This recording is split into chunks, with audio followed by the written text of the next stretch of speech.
Assalamualaikum warahmatullahi wabarakatuh. Perkenalkan, nama saya Irna Yanti dengan NIM 21906020. Di sini saya anggota kelompok 1. Materi yang saya bawakan yaitu tentang retardasi mental. Di dalam retardasi mental ini terdapat dua topik. Yang pertama, cerebral palsy, dan yang kedua, Down syndrome. Nah, sebelum kita membahas asuhan keperawatan pada cerebral palsy, terlebih dahulu kita harus mengetahui definisi dari cerebral palsy. Cerebral palsy ialah suatu gangguan atau kelainan yang terjadi pada suatu kurun waktu dalam perkembangan anak, mengenai sel-sel motorik di dalam susunan saraf pusat, bersifat kronik dan non-progresif, akibat kelainan atau cacat pada jaringan otak yang belum selesai pertumbuhannya. Asuhan keperawatan pada anak M dengan diagnosis cerebral palsy. Identitas klien: nama anak M, umur 3 tahun, jenis kelamin laki-laki. Tanggal masuk rumah sakit 13.05.2019, tanggal pengkajian 14.05.2019, diagnosis cerebral palsy.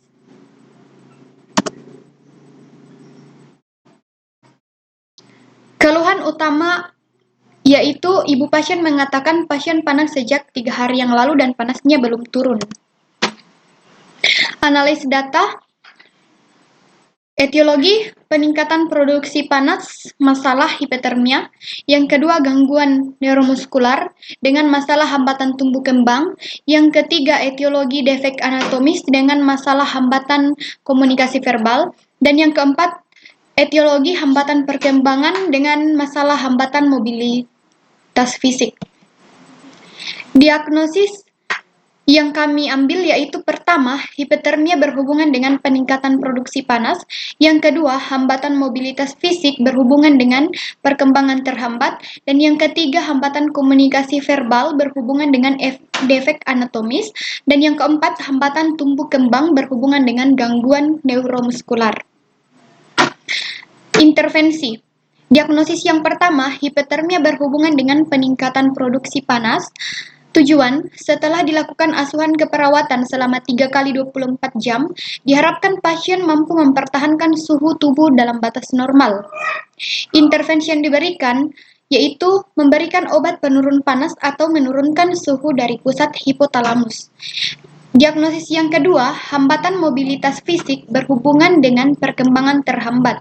Tujuan: setelah dilakukan asuhan keperawatan selama 3x24 jam, diharapkan pasien mampu menunjukkan tingkat mobilitas.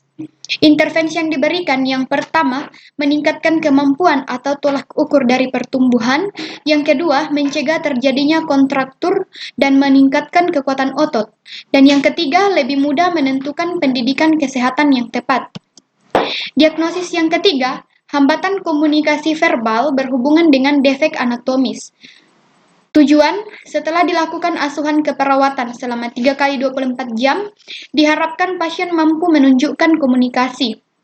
Intervensi yang diberikan yang pertama, untuk mengurangi ansietas, anak memberikan waktu pada anak untuk memahami pembicaraan, menguatkan bicara dan mendorong pemahaman. Yang ketiga, untuk memudahkan komunikasi nonverbal agar anak tidak mempelajari kebiasaan komunikasi yang buruk. Yang keempat, hambatan tumbuh kembang berhubungan dengan gangguan neuromuskular. Tujuan: setelah dilakukan asuhan keperawatan selama 3x24 jam, diharapkan anak akan menunjukkan tingkat pertumbuhan dan perkembangan sesuai dengan usia. Intervensi yang diberikan yang pertama, aktivitas anak yang menarik akan menambah kemauan anak untuk mencapai aktivitas tersebut. Dan kedua, untuk mendorong kerjasama dan citra diri yang positif. Dan yang ketiga, untuk memperkuat stimulasi tumbuh dan kembang anak. Kita masuk ke dalam topik yang kedua, yaitu sindrom Down. Nah, sebelum kita membahas asuhan keperawatan pada anak M dengan diagnosa malnutrisi, terlebih dahulu kita harus mengetahui definisi dari sindrom Down. Sindrom Down adalah suatu kondisi keterbelakangan perkembangan fisik dan mental anak yang diakibatkan adanya abnormalitas perkembangan kromosom. Kromosom ini terbentuk akibat kegagalan sepasang kromosom untuk saling memisahkan diri saat terjadi pembelahan. Ini menurut Saharso 2010. Baiklah, kita masuk dalam aspek pengkajian. Yang pertama, identitas pasien, nama anak M, usia 10 bulan, jenis kelamin perempuan. Tanggal masuk rumah sakit, tanggal 10 bulan 1 2015. Tanggal pengkajian tanggal 10 bulan 1 2015 dengan diagnosis medis malnutrisi. Riwayat kesehatan. Anak M masuk rumah sakit dengan keluhan utama lemas, tampak pucat dan hanya menangis. Nyonya N mengatakan bahwa anak yang mengalami sesak nafas. Nyonya N juga mengatakan anak M sering menangis kesakitan. Analis data.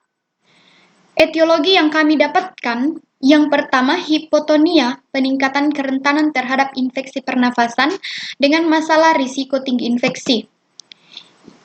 Yang kedua, etiologi yang kami dapatkan ketidakmampuan makan dengan masalah nutrisi kurang dari kebutuhan tubuh. Dan yang ketiga, malnutrisi dengan masalah risiko tinggi cedera.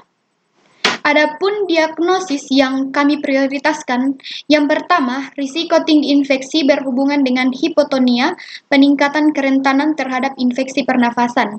Yang kedua, nutrisi kurang dari kebutuhan berhubungan dengan ketidakmampuan makan. Dan yang ketiga, risiko tinggi cedera berhubungan dengan penyakitnya. Intervensi. Diagnosis yang pertama, risiko tinggi infeksi berhubungan dengan hipotonia, peningkatan kerentanan terhadap infeksi pernafasan. Tujuan, setelah dilakukan asuhan keperawatan selama 3 kali 24 jam, diharapkan pasien tidak mengalami infeksi pernafasan.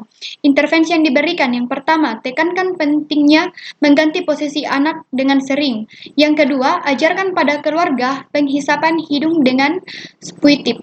Yang ketiga, dorong kepatuhan berimunisasi yang dianjurkan. Dan yang keempat, tekankan pentingnya menyelesaikan program antibiotik bila dianjurkan. Diagnosis yang kedua, nutrisi kurang dari kebutuhan berhubungan dengan ketidakmampuan makan. Tujuan, setelah dilakukan asuhan keperawatan selama 3 kali 24 jam, diharapkan pasien tidak mengalami kesulitan pada saat diberi makan.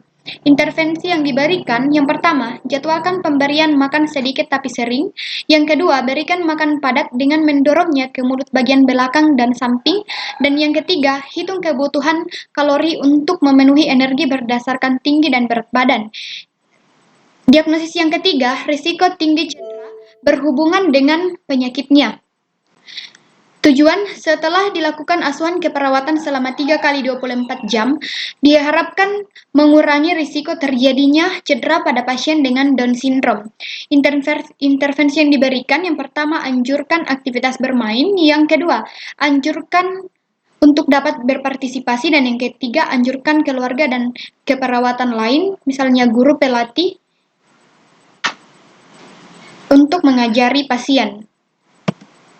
Nah, sekian materi dari saya. Wassalamualaikum warahmatullahi wabarakatuh dan terima kasih.